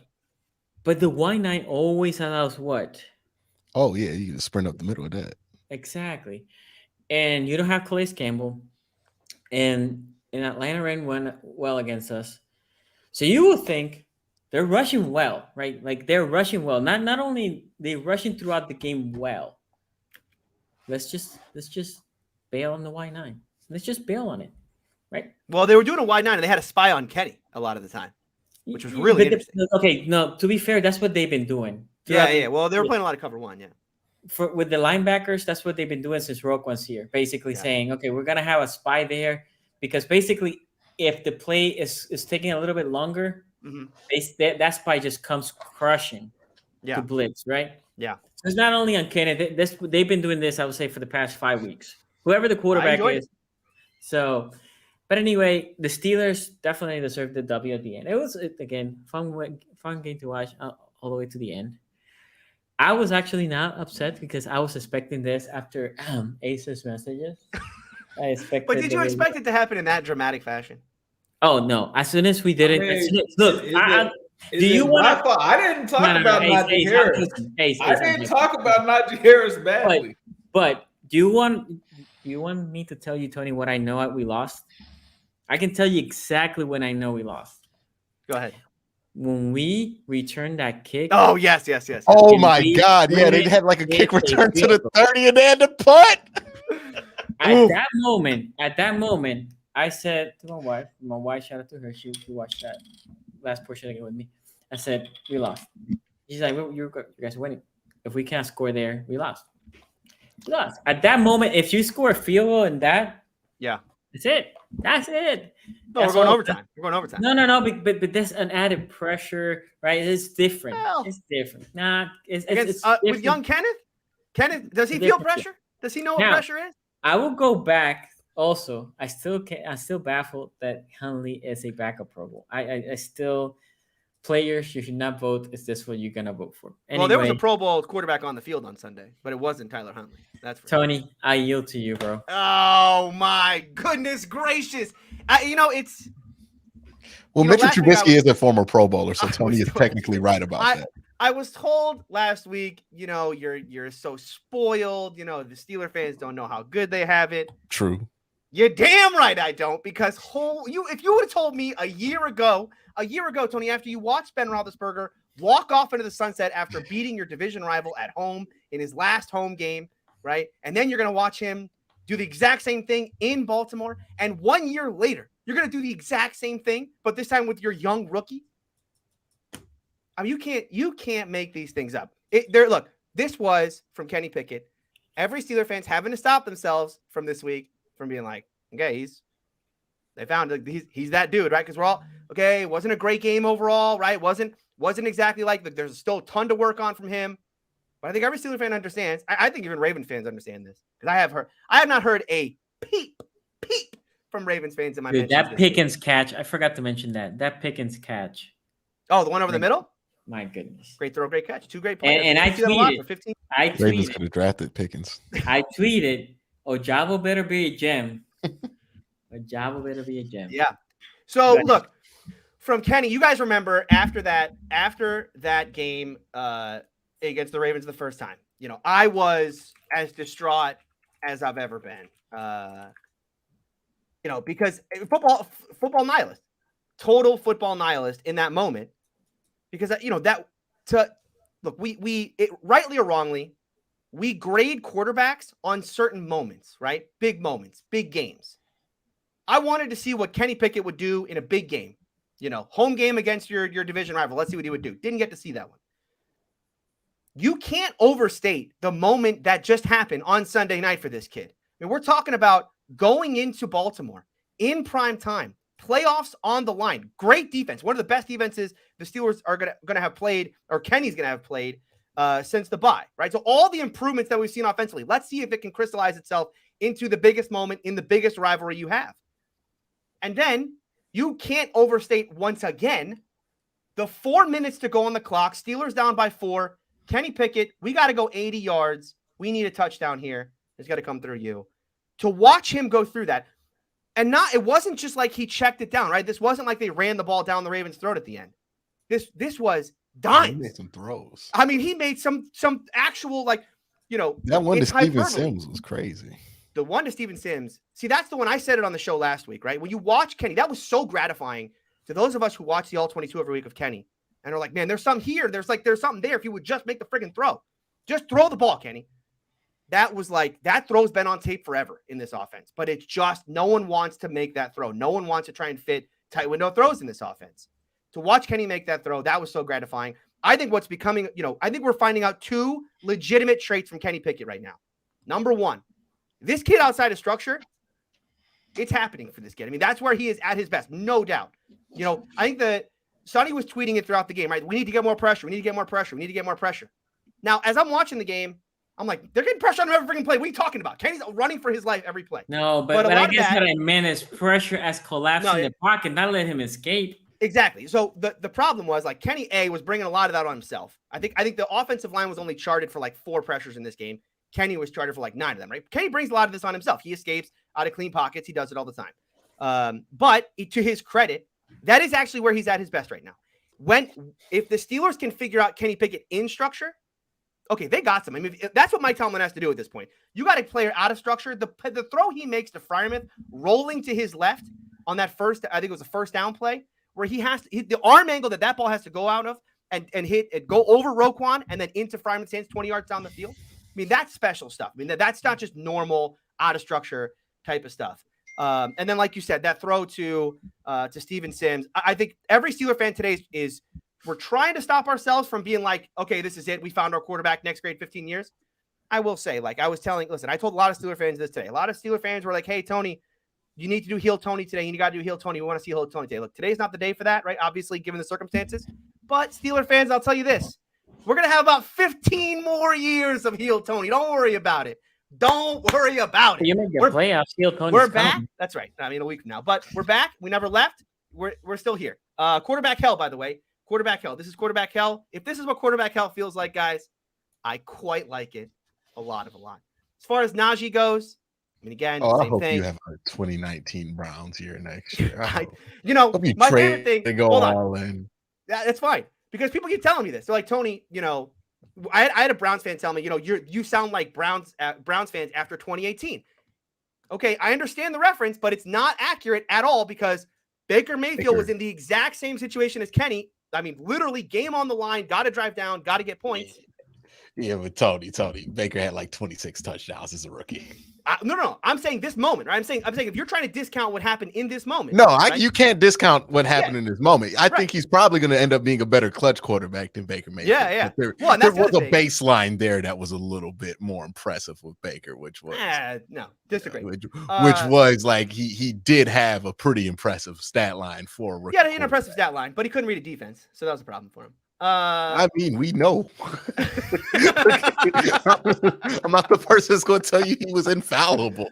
I think, a lot of people bring up, a lot of people kept bringing up like the whole Derek Carr, Kirk Cousins, Andy Dalton comps probably have to be put on hold now. I mean, like, I'm not saying that can't be true, but like, Andy Dalton didn't exactly make a young career of back-to-back primetime game winners. Like, I don't remember young Andy Dalton doing back-to-back primetime game winners. Maybe I'm wrong. Maybe give me the TCU highlights. Andy Dalton was cooking, man. Yeah, exactly. As far as Najee so goes, good that he got him out the Big 12. Out into the Big 12. That's what Andy Dalton. It was in the WAC or the Mountain West before Andy Dalton showed up. True. Put some respect on his name. As far as I'm not in last place. You are. And I am. Stay there. Yeah, dude, we won. We won. Oh yeah. You're officially have the. I hate these teams. I hate the Steelers, man. I cannot stand them. I told you we're not just back. We never left. Let's talk about Naji Harris for a second. Trent Richardson 2.0. Okay, that's what we is thought. wrong with you, Trent Ravens? Richardson 2.0. He's a massive bust. Well, as you've seen since the bye week, the man is running hard. Look, here's what I'm not even going to get too deep into this, because it would be. I'm not heel Tony today, so I'm going to be a little more reasonable about this. It would be like, it would be unreasonable for me to sit here and say that the criticism of Naji Harris earlier in the year were unwarranted. They were absolutely warranted. The guy was not playing well. Period. End of story. Right? You go back and watch some of the Naji Harris games. No, there was no there. Right? You weren't looking at Naji Harris like, well, if he cleans up a couple things, he's got something in him. Like, you're looking at Naji Harris weeks 1 through 8, and you're like, this kid is a freaking disaster, and he might need to be benched in year 2. But since the bye week, credit to him, he has run hard, and he has changed his running style to more north-south and less of the kind of shake and bake stuff. And I think that kind of crystallized itself on Sunday night. The play of the game for Najee is when he breaks outside and he decides, guess what? I'm not running out of bounds. We're putting the head down and we're going into these 2 linebackers here, even if it is only going to get me an extra yard or 2. That kind of physical mentality is what he has to play with because look, Naji Harris is never going to be a top 5 back. He's just not because he does not have the elite burst or the elite long speed to be a kind of, breakaway type of game breaker runner. He's never going to be the guy who's breaking off 20 and 30 yarders left and right. So he's got to take what the defense is giving to him on a play-to-play basis. He's done that since the bye. I think he's at least living up to, some of the expectations Steeler fans had coming out of that bye. The offensive line, as Sonny said, played a great game outside of Chooks. What the hell was that? Defensively, you need a new right tackle. No. That was one game. It's one game sample size. Chooks has had a good year. Defensively, like Q, I don't want to take a victory lap, but I will. Did call it was going to be a Robert Spillane game on the preview show. It absolutely was a Robert Spillane game. The man is a bowling ball. Are the ones you act like you're reluctant to take credit for. Yeah. That's always the best one. Yeah. No, I mean, I'm very humble. If anyone who's watched the show for a while knows, Tony's very, very humble. Yeah, definitely. Me too. I'm always reluctant to take credit. No. So, I mean, Spillane played great. I think Mark Robinson didn't expect to see a ton of Mark Robinson in this game, but credit to Tomlin and Brian Flores, the linebacker coach, and Terrell Austin for understanding this is a young kid who has that mentality of a Steeler-Ravens game, wants to be physical. Thought he was flying around out there. Obviously, Cam played well, DeMarvin Leal, the entire defense. One other guy I want to give credit to here, Mike Tomlin. I mean, he did it again. I mean, this guy is doing it again.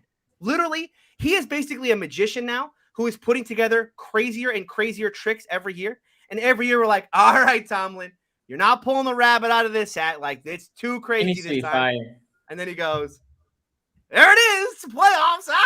Gotcha again. It's like, okay. Listen, Mike Tomlin has flaws, no doubt about it. But this guy, it's unbelievable what he's done with this team. No one, even Steeler fans would have told you that they'd be in this position after 16 games when they were 2-6 at the bye. This team looked dead. D-E-D, dead. It looked like 4 wins, 5 wins, maybe 6 if they're lucky. The fact they've gotten to 8 now and are putting themselves in position for one more, I think he should be in the coach of the year race. I really do. If they make the playoffs, he should absolutely be in the coach of the year race. I understand they're going to give it to Dayball, but Mike Tomlin and what he's done, I mean, this is, as I said, it's every year with this Dayball gets it? No, Dayball's definitely going to get 49. No, Kyle should make it. Did Purdy make it? It should be Zach Taylor. Regression and Super Bowl hangover. He just transcended. True. But the regression, the coach of the year should be Ace because Ace has coached this whole season into his way. Okay. Yeah. He has done this from that corner of that screen all year. It's impressive to coach a team to victory when you the head coach. Imagine being Ace and you just out here coaching multiple teams to do exactly what you need them to do. Ace Boogie should be the coach of the year. I agree. So one more thing about this game. We're back. Actually, we're not back. We never, as I said. We never left. So get used to it. Get used to it, AFC North. All your dreams of this team's going to be terrible. They're, quarterback hell once Ben retires. Sorry to tell you. It's probably not going to turn out that way.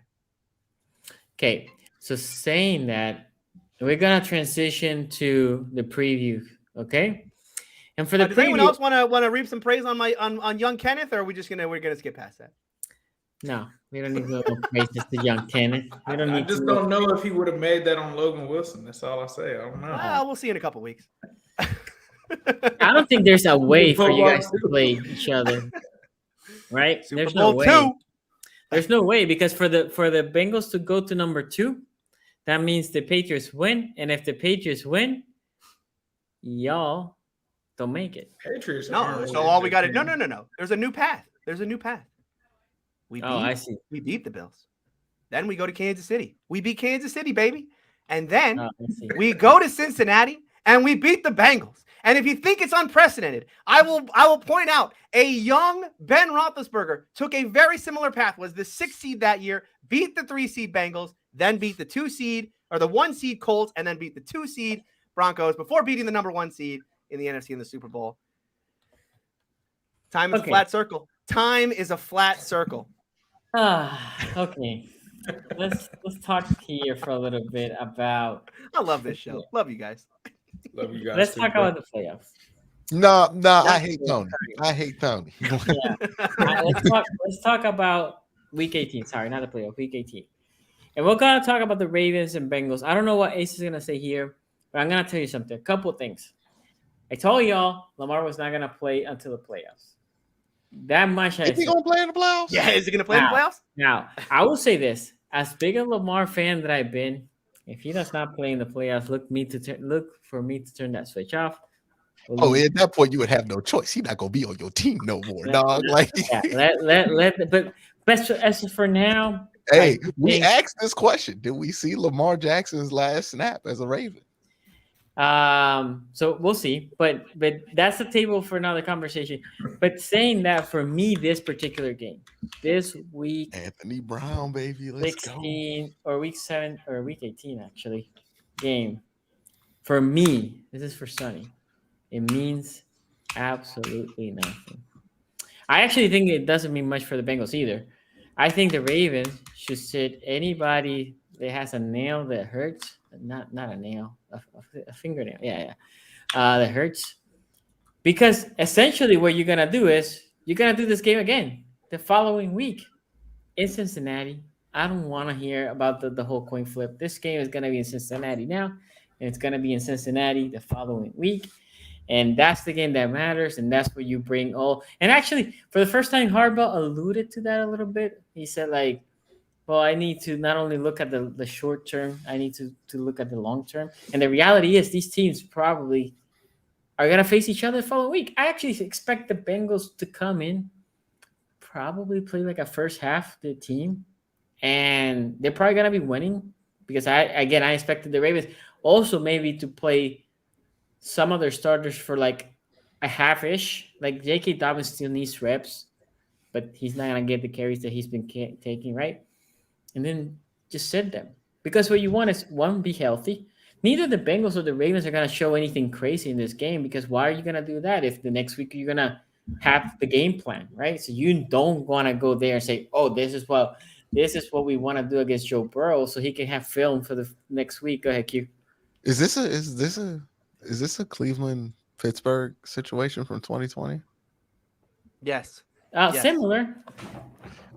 Similar. Is it guaranteed though, or I don't think it's guaranteed? If the Chargers lose, then it's there was something like that when the Browns played the Steelers. Where basically, if we won, the Chargers are not losing. I don't think the Chargers are losing. I don't think the Bills are losing. I think Ravens gonna win this week, and the Bengals gonna put it down on them next week. Oh my god! No, I actually don't think the Ravens are gonna win. I actually would not be surprised if Anthony Brown is the starting QB this week, the backup is the other Huntley. I forgot his first name. Brett. Yeah, the original Huntley. Put some respect on his name. UCLA's finest. Yes, so I think that could be the Ravens quarterback scenario coming this week. So, you might see that. I think this game, I mean, obviously I'm going to watch it. I'll be surprised if we win. I'm not expecting us to win. I expected us to be healthy and come in strong for the following week. I actually expect the same thing for the Bengals. I think the Bengals play a half of their starters and then say, okay, let's just be healthy. GG, everybody. We'll see you here next week. That's my expectation. I had no insight for this game because that's my expectation. It's almost like a preseason game for me. Ace, what do you think? Yeah, for me, the Bengals are pissed right now. The players, the coaches, going into this game. They also didn't like being handed the AFC North, so I think that they want to try to make good on that promise by beating the Ravens just straight up. But I think it's like Sunday is saying, you can only show so much. The only thing, though, like if I'm Baltimore, like the fact Lamar Jackson hasn't even practiced and hasn't played in a month, and you could go from this quarterback in this game to the next game, I would be somewhat concerned with that. But I feel like we've known for a while Lamar wasn't going to play in this game. I think the thing that gives Baltimore a chance, and I feel like that's in every game, is the defense. Defense is still good. You still got the players there. You still got Roquan. You still got Marlon Humphrey. If this game is close, I think it's because of the defense. The only thing that I think would blow this game open would be the offense being similar to what it was and the defense not holding up. I don't see that happening in this game, but I just don't see Baltimore scoring enough points to keep up with the Bengals in this one. So I think, like Sunday is saying, I think it'll get to a certain point where both of these teams, whichever way it goes, will probably end up sitting the starters to rest for the next week during that. So I think the Bengals probably get this one, I think, by at least 7. And it's going to be them waiting to see what happens again next week. To be fair, I actually was telling somebody this. I said, this game can go 100-0 either way, right? The Ravens can win by 100-0. And I will be like, okay, so what? It will not tell me anything. But you don't want the home playoff game? I mean, you could have a home playoff game here. You have a chance at a home playoff game. Oh, yeah. Happening. That's not happening. All right, well, this to me, this is a close game. In fact, this is pretty tough for me. I can't decide. It's really a coin flip for me. It's really a coin flip for me. Hey, since you're the home team, I'll let you call it, and we'll see who I'm going to pick this week. Tails never fails. Listen, I mean that's just science, boys. Why am I? There as congratulations to the Cincinnati Bengals on their victory on. Wait! You could do tarot cards. Now I will say this because Tony brought this point for their Steelers, and we're about to talk about that game. The Ravens had the similar path as Tony's here explaining how the Steelers could do it with Big Ben, right back in the 1980s. Big Ben was a rookie. It's been that long since we were bad. But the Ravens struggled in 2012, going to the playoffs. We lost 4 out of the last 5. Barely beat. We beat the Giants easily, and that was just the game that they needed, and they won the division. But we lost 4 out of 5. Rest is history. I'm hoping for a 2012 repeat every 10 years. Has been the case. You're also doing the time as a flat circle thing. 2022. That's the only hope I have at this point. He's hoping on time as a flat circle. Yeah. That's the only hope I have at this moment. So. Anyway, I have to imagine the Ravens are going to try. I have to imagine the Ravens are actually going to give a crap because they have a chance at home field. That's big. No. Why? Why would you put your players in harm's way?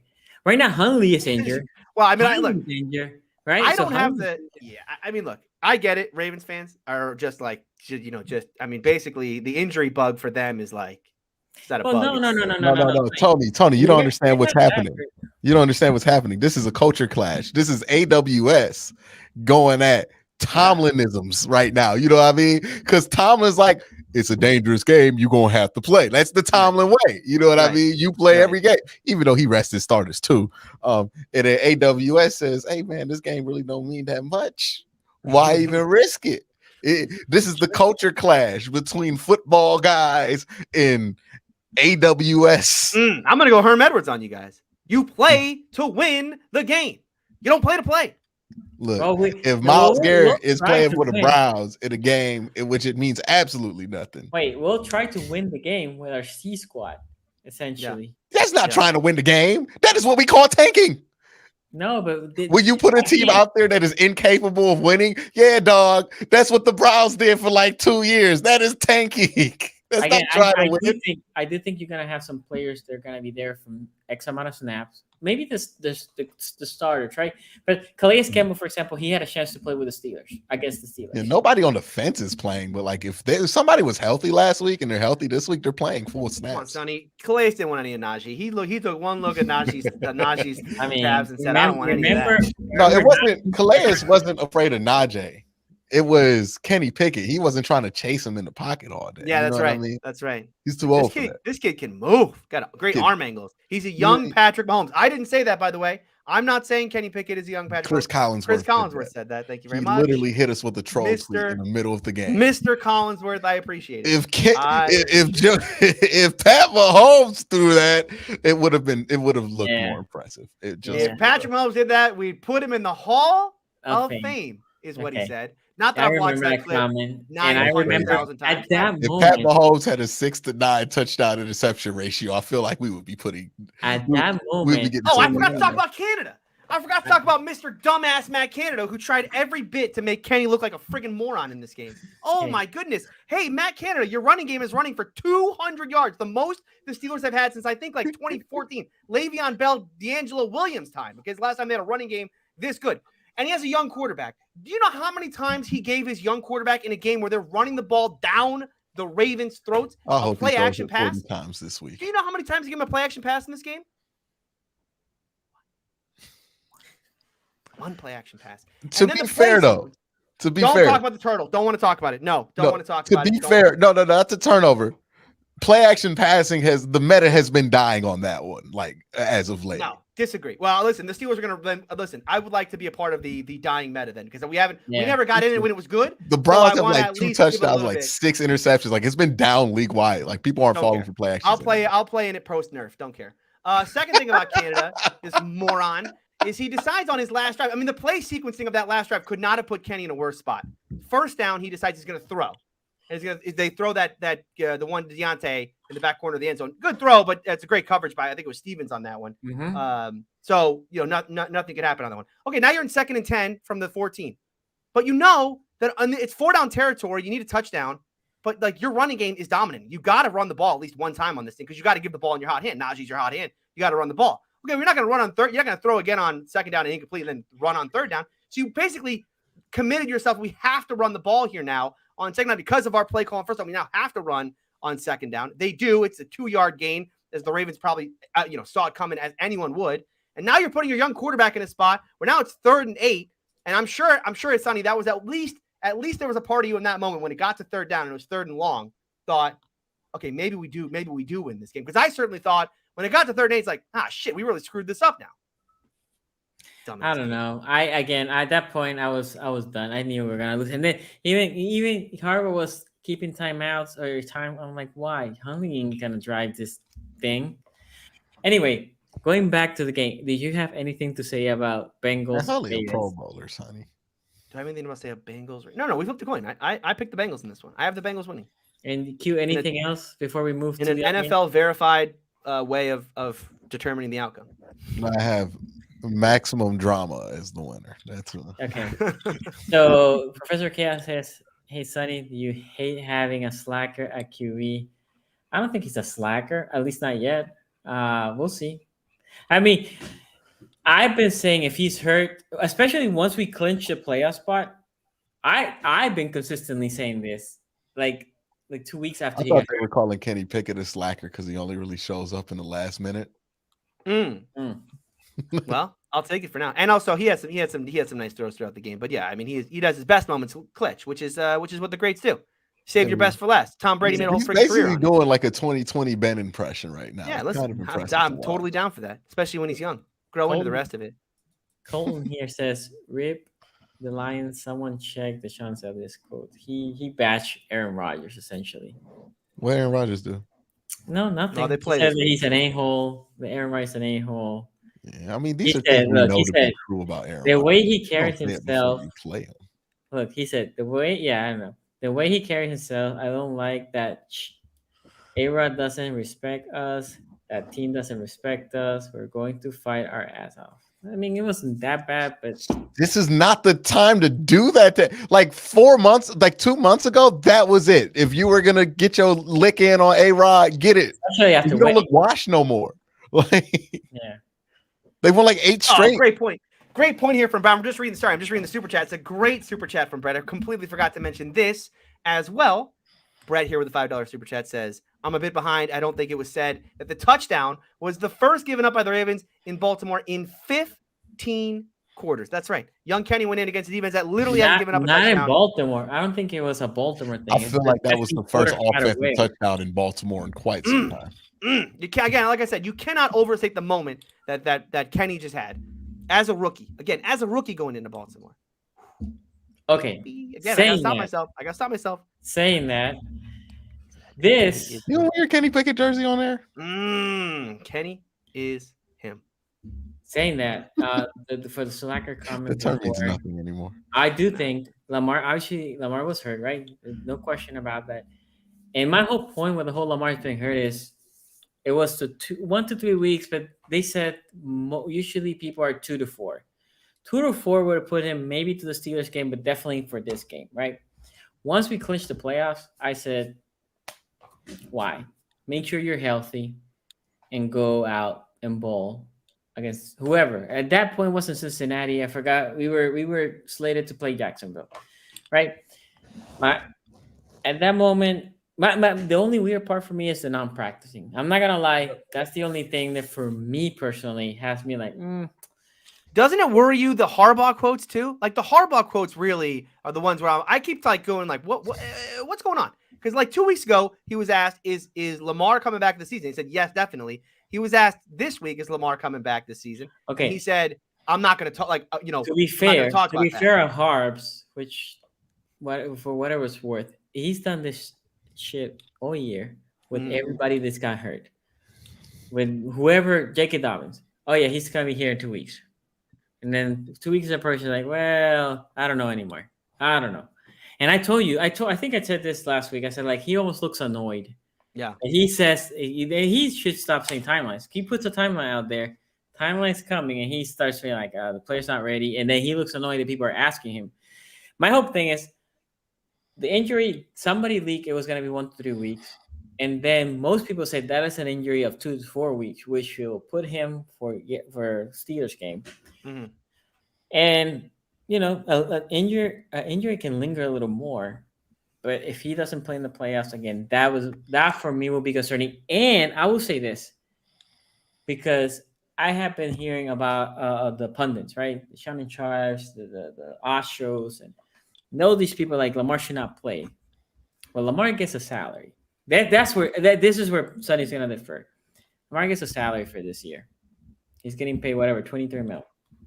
And if he doesn't play because they didn't pay him, I have a big problem with that. That is a different story, right?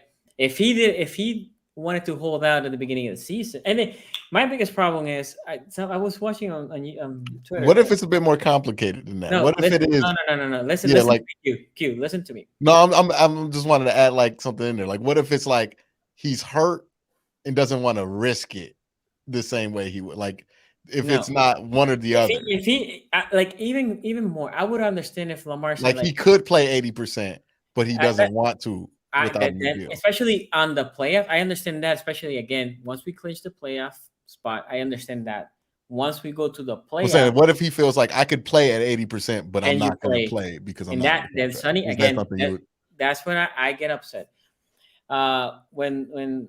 But after we all saw what happened to Baker Mayfield last year, playing through the injury, the team just not really. But again, I'm okay with him not playing through the finish of the regular season at 80%. Mm-hmm. But in the playoffs. But if he put up another bad playoff game, it wouldn't matter. It wouldn't matter because you know what people. The way they talk about his playoffs. What people will say is the rust factor. Well, he was injured for so long. They're not going to give him that benefit of the doubt. He's lost like every other playoff game he's been in. Like, you know how they're going to be about it. The media right now, again, because what I was going to bring is all I hear is the Shannon Sharps and the Ashers. And I saw some clips on Twitter. They're like, oh, they need to pay him right now. The problem was they didn't pay him throughout the season. And I'm like, did y'all hear Lamar said, like, once we went to this point, no negotiation until the season's over? There's been a clear, and then neither, shout out to Lamar and shout out to the Ravens, have talked about the contract. Neither of them, right? They basically said once the season comes to an end, they're going to address it. Anyway, I don't want to deviate this part because I know a couple of you had to leave. What I would say is, God, I know the Steelers are going to make the playoffs. I know they're going to make the playoffs because the Bills are going to win. Stop it. We don't need any more predictions from y'all two, dog. Like this has been bad luck all year. The Bills are gonna win this game. The Jets are gonna win that game. The question, yes, they are. Yes, Miami's gonna put 32 gloves, and then but the question here is, and this is the big question. The Browns can not only make the Steelers not make the playoffs. They also can give Tomlin his first losing season. Are they Browns? Like, it's all on the Browns at this point. Like, you got the shovel. You got the shovel. Browns can just say, I got this. The Browns. The Browns have the shovel on the Pittsburgh Steelers. Yes. What do you think's about to happen? I want to know. This is me cueing to you. What has all of history told you that's going to happen? Well, that's because you can throw it all out because the Deshaun Watson's here and we're putting him in the dirt, man. No. Can't even do it. He can't even do it, guys. He can't. I don't know, man. I don't know what's going to happen. Like, I can see it go either way. I am just not going to do it to myself. We can't be in the playoffs. I'm not gonna lie. I'm not gonna put myself in a position to be furious if this team blows this game on Sunday. I'm not doing that. I refuse to. I've been too furious this year. So what I'm gonna do is say, I hope they win. I feel like it's gonna be a tie. This is what I feel. It's gonna be a tie. Would be great. It's giving tie. Like, that's what it's going to be, man, because this is what this is going to be. Do the Steelers get in with the tie? I don't know, but it's just enough to give us the L, and I hate that. You know what I mean? It's going to be a tie. It's going to be a very stupid tie. It's going to be like the Steelers get lucky and Cade York misses a 10-yard field goal tie. It's going to be a goofy tie. You know what I mean? It's going to be one of those. I'm not expecting anything fortunate here. I know what team I cheer for. I know what the energy's been like. The only thing I can say is that the Steelers have had so much good goddamn luck lately that you feel like they're due for an embarrassment. But I don't know. They might make the playoffs before they get embarrassed. You know what I mean? Like last year. So it's just, I can't stand it. I can't stand them. I know what it is. I know every time we go to Pittsburgh, something weird happens. Every year, either we beat them by 40, either everybody gets fired. Like, it's something weird that happens in that damn field. And I can't wait till they burn it to the ground and build a dome 20 minutes outside the city of Pittsburgh, because I'm tired of it. I'm tired of them. I'm tired of that ugly Three Rivers. I'm tired of that ugly yellow goofy bridge that they built in the middle of the goddamn city. I'm tired of the Pirates. I'm tired of the Penguins. I'm tired of Pittsburgh. I'm tired of the letter P. I can't stand it. All right. I hate it. I hate the color yellow. I hate mustard. I've been mustard free my entire life because of this damn team. I can't stand them. I hope the worst for them. And I hope Kenny Pickett throws 5 interceptions. Hope Deshaun Watson throws 6 touchdowns and embarrasses the goofy goddamn Steelers and they don't get to the playoffs. But you know what? I'll never get what I want. So it's probably a tie. Saying that, the Browns. Your Browns can do it. But I had no hope. I had no I love AFC North Top. This is the greatest decision we've ever made. I mean, my God. I love this show. I love this show. I had no hope. But if it would happen, if it would happen, what would be the optimal solution? I would like for the Browns to be losing by 21 by halftime. What the fuck? Why? Why? Why? Kenny puts up 21 in the first half. Why? That sounds like a BBD. No, because what I want. Listen, but you guys don't let me know. You guys are winning, or the Steelers are winning by 21, just to lose 24-21 and getting crushed. And then at that point, no. I don't want him to feel good about Kenny Pickett. That's almost as much as the way. I would rather Kenny Pickett. Like, if Kenny Pickett, if the Browns, if Joe Woods' job gets saved because of this goddamn game, it's not going to be in a game where Kenny Pickett gets 3 touchdowns. Like, Kenny Pickett better have like 8 interceptions after this game. If I got to sit through another year of Joe goddamn Woods, throw him in the Three Rivers too after this game. Okay. Huh? If they they played well. You didn't see the stats that Browns fans are throwing around about but didn't Joe Woods basically said the peace out? He's out. No, he said, I hope I'm going to be back. I think I'm going to be back, but I don't know. And if he's back, he's trolling. It's a troll. Promote him to head coach. I think they promote. I know. Look, they're probably got to get rid of Stefanski. They should promote Joe Woods to head coach. That's the head coach. Yeah. This game, look, here's the thing with this game. I hope Kenny Pickett has negative passing yards. Good luck against young Kenneth with that secondary. Especially in ad-lib situations. There's one thing, the great thing about the Browns, there's just no miscommunication in that defense, especially as plays start to break down. You got an elite effort out there from all 11 defenders. So you really think that, Kenny's really, I think, not going to be able to do anything in those moments of this football game. Look, I will tell you, as a I'm a whatever privileged Steeler fan or whatever. I do feel like this is too good to be true, that it's going to happen again. I mean, it's literally going to happen again by beating 2 division rivals at the end. And I mean, if you would have talked, 2 weeks ago, we were joking about like 0.2% for the Steelers to make the playoffs, right? And everything that had to happen. And we are like, now, I can see the finish line. It's like right across the street. Yeah. I mean, this is nothing. The path looks good. The path is like, it's right there. I mean, Joe Flacco against the Dolphins, I don't feel great about, but still. You are going to love Mr. Joe Flacco. Yeah, well, I mean, I'm going to probably love Skylar Thompson more. He's going to start for the Dolphins, so. Exactly. Yeah. Look, I do think it's too good to be true. This game, I think, for the Steelers is going to be an interesting one. They couldn't stop Nick Chubb last time, and they really sold out to do it, and they left guys like Amari Cooper and David Njoku in one-on-one situations down the field. Brissett did a great job. Obviously, we talked about Watson. He played better last week. Be interested to see how Tomlin and crew elect to try and stop Nick Chubb in this one. They can't go all out with that 6-2 thing they did last week because, obviously the passing game with Deshaun Watson and company is going to be far more formidable than, the middle school offense that the Steelers faced, or middle school passing game the Steelers faced a week ago. Damn, man. What you call That's not me again. Hold on. That's not me. That's Chris Collinsworth said middle school versus high school offense. He literally said it during the game. He said middle school versus high school offense. He said it during the game. That's crazy. Yeah. So disrespect. What you call me Brissett do to everybody, man? Like, so this game's going to come down to, once again, I think the Steelers are going to need to run the ball. They're going to need to be physical up front, yada yada. Same old thing, right? Kenny needs to stay out of trouble. He needs to, just not again his ability in the second half of the year.